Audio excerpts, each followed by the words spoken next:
السلام عليكم ورحمة الله وبركاته. صلى الله وشوع عن ونكسن وحكا عطسن هيا هدي على داوانيسو إنا سبسكرايب يسارت مانتا تبارك تين يوتيوبر هذا واحد عرفتين إيه معناها فلسطين كرسي أي سوق كسو يبسيدارو بسالة كوري بسيط راحة أبتي دواك كرسي أيو بجرينا وكرسي شاها الوعب بجريد مقايضة كاسا نسوء يبسني كاسا فيديو كسو قدبيننا أنو كسو قدبيننا كماناها مانتا kumanaha maanta wuxuu diiran yahay ama uu ku xusan yahay ama uu ku saabsan yahay horta waa Ramadaan ma doonayo dambi kale ma doonayo Ramadaan mubarak ban macna Ramadaan kariim baan ilaa macna fiidiyogan waxa uu ku saabsan yahay Iqra Albatros gabadha internationalka ahayd ee Soomaaliya oo dhan inuu matalays ee quruxda iyo qiimaha iyo qaayaa intuu Ilaahay siiyay ay Soomaaliya oo dhan u dooratay ee aad ogeydeen ayaa hadda maxaa ku dhacay hadii waxa ku dhacday arinta horta waxa muhiim ah macna in laga warramo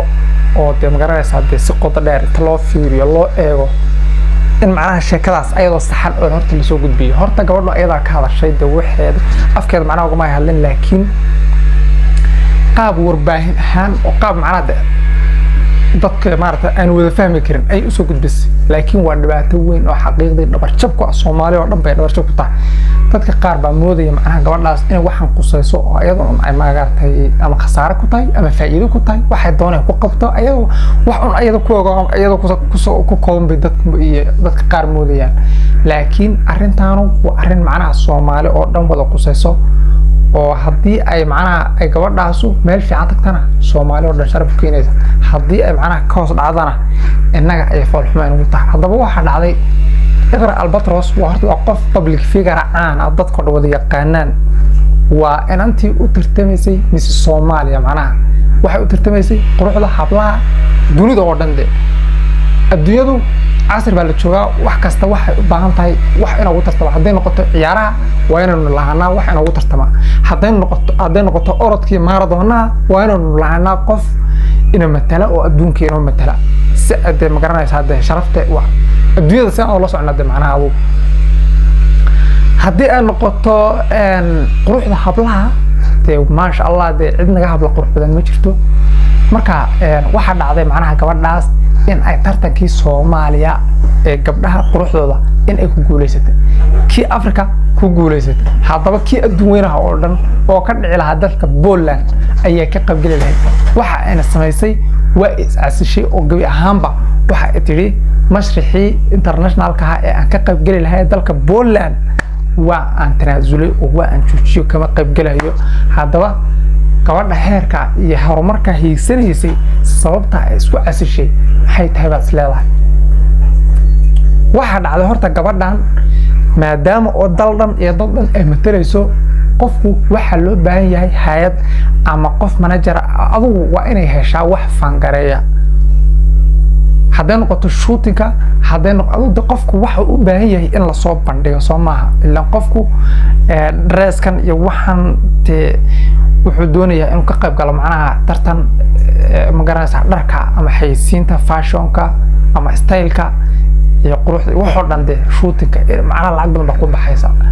waxay tiri 5,000 oo jeebkayga ayaa igu baxday 5,000 oo macnaha dollar oo jeebkayga ayaa igu baxday macnaha marka laga reebo tii aad igu codayseen hadaba dadka kale waxaan kaga duwanahay dadka waxa soo dhisa hay'ado ama dawlado dad soo fangareeya ayaa soo dhisa lacagtii lagu fangareyn lahaa ee la rabay gabadha in lagu dhisana waxa ay jeebkooda si toos ah ugu soo dhacaysay dad kale dadkaas ayaa marka isticmaalayay ayaduna waxa isku fangareynayay jeebkeeda kadibna waa la soo xiriiray oo macnaha dadkii qaabilsanaa in macnaha waxaan uu dhaco ayaa la soo xiriiray oo waxa la yiri macnaha adiga yaa ku fangareynaya oo managerkaaga away waxay tahay manager malihi cid fangareysan malihi jeebkayga ayaa isku wadaa taasna macquul ma aha yaa la dhahay ee waxa aqliga galaya laymo gabadhiya adigu jeebkaaga isku fangareynaysid laymo haddii ay gabadhi daba raacday oo qofkii macnaha lacagtii iyada loogu talagalay ay daba raacday oo qofkii accountkiisa ay ku soo dhacaysay daba galayna waxay noqotay in kale oo macnaha ayadana magaceeda kulli halkan aad ku soo gudbin doonaa bay noqotay kadibna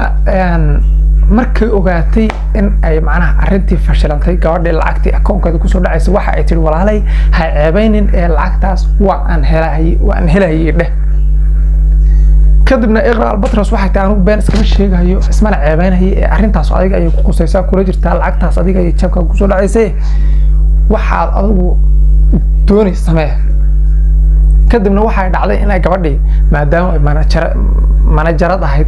in ay iqra albatros meesha ka bedesho oo ay ku bedesho gabadh ay isku meel joogaan oo ay ismaanaha wax isku yihiin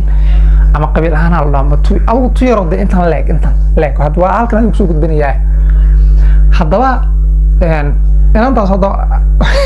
waxay ka qayb gashay macnaha tartan hore ayay ka qayb gashay oo iyada ayaaba sheegaysa macnaha tartankaasna waa ku fashilantay oo meelaha ugu dambeeya ayay soo gashay balse tun loo qalanta ama macnaha dee aan meesha geysan lahayn ama aan u codayna dee ma ahde mayna ahaatee haddii dee gabadhii dee Soomaaliya oo dhan ay wadatay ee Soomaaliya oo dhan wada codaysayna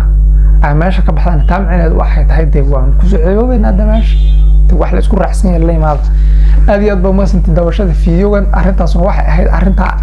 macnaha iqra albatros waxaan macnaha dareensinaya ama idin sheegaya shacabkiina Soomaaliyeed inaad macnaha inantaas garab qabataan oo aad wax idinka baahan tahay aad qabataan ee booska la idinka baahan yahay aad buuxisaan Soomaaliya. aad iyo aad baa umahadsantihiin daawashada fiidiyogan xigeentada ka ma aha yaa la dhahay ee waxa aqliga galaya laymo gabadhiya adigu jabka isma fakaraysid laymo haddii ay gabadhi daba raacday oo qofkii macnaha lacagtii iyada loogu talagalay ay daba raacday oo qofkii akoonkiisa ay kusoo dhacaysay la daba galayna waxay noqotay in kale oo macnaha iyadana magaceeda kulli halkan idinku soo gudbin doonaa bay noqotay. kadibna markay ogaatay in ay macnaha arrintii fashilantay gabadhii lacagtii akoonkeeda kusoo dhacaysa waxa ay tiri walaalay ha ceebaynin ee lacagtaas waan helayay dheh. kadibna iqra albatros waxay tahay anigu been iskama sheegayo ismana ceebaynayay ee arrintaas adiga ayay ku qusaysaa kula jirtaa lacagtaas adiga ay jabka kusoo dhacaysay waxaad adigu dooni samee. kadibna waxay dhacday in ay gabadhii maadaama ay manajarad ahayd in ay iqra albatros meesha ka bedesho oo ay ku bedesho gabadh ay isku meel joogaan oo ay ismaanaha wax isku yihiin ama qabiil ahaan la dhaamo adigu tu yaro de intan leeg hadda waa halkan adigu soo gudbinayaa. haddaba inantaas hadda waxay ka qayb gashay macnaha tartan hore ayay ka qayb gashay oo iyada ayaaba sheegaysa macnaha tartankaasna waa ku fashilantay oo meelaha ugu dambeeya ayay soo gashay balse tun loo qalanta ama macnaha dee aan meesha geysan lahayn ama aan u codayna dee ma ahde mayna ahaatee haddii dee gabadhii dee Soomaaliya oo dhan ay wadatay ee Soomaaliya oo dhan wada codaysayna ay meesha ka baxdaan taa micneheedu waxay tahay dee waan ku soo ceeboobaynaa dee meesha wax la isku raacsan yahay la yimaado. aad iyo aad baa umahadsantihiin daawashada fiidiyogan arrintaasna waxay ahayd arrinta macnaha iqra albatros waxaan macnaha dareensinaya ama idin sheegaya shacabkiina Soomaaliyeed inaad macnaha inantaas garab qabataan oo aad wax idinka baahan tahay aad qabataan ee booska la idinka baahan yahay aad buuxisaan Soomaaliya. aad iyo aad baa umahadsantihiin daawashada fiidiyogan xigeentada